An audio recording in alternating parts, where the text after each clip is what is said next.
Praise the Lord. இன்றைய நாளில் ஆண்டவர் சொல்ல விரும்பும் வார்த்தை, தரித்திரருக்கு கொடு, அப்பொழுது பரலோகத்திலே உனக்கு பொக்கிஷம் உண்டாயிருக்கும். லூக்கா 18:22.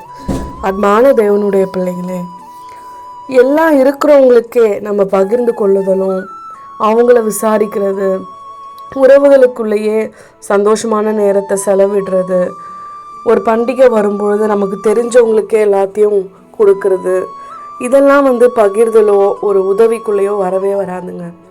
என்றைக்கு நம்மளுடைய சந்தோஷத்தை கஷ்டப்படுறவங்களோடையும், தேவையில் இருப்பவங்களோடையும், திக்கற்றவர்களோடையும், விசாரிக்க யாருமே இல்லாமல் தத்தளிக்கிறவங்களோடையும் பகிர்ந்து கொள்ளுகிறோமோ, அப்பொழுது நம்முடைய வாழ்க்கையில் ஆண்டவர் அநேக நன்மைகளை செய்து நம்மை ஆசிர்வதிக்க அவர் காத்திருக்கிறார்.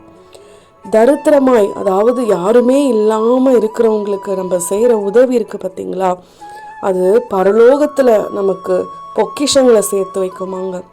நிச்சயமாய் இந்த வசனத்தை கேட்கிற ஒவ்வொருவரும், ஆண்டவருடைய பிள்ளைகளாக இருக்கிற நீங்கள் அழைக்கப்பட்டவங்க, பரலோகத்தில் ஒரு நாள் நம்ம இருக்கும் பொழுது நம்ம எல்லா ஆசீர்வாதங்களையும் ஆண்டவர் நமக்கு கொடுப்பாரு. பரலோக ராஜ்யம் பூமியில் வருங்கன்னு ஆண்டவர் ஜெபத்தில் சொல்லியிருக்காரு பார்த்தீங்களா. அதே போல் பூமியில் வாழ்கிற வாழ்க்கை பரலோக வாழ்க்கையை போல இருக்கும். விசுவாசியுங்கள். ஆமேன்.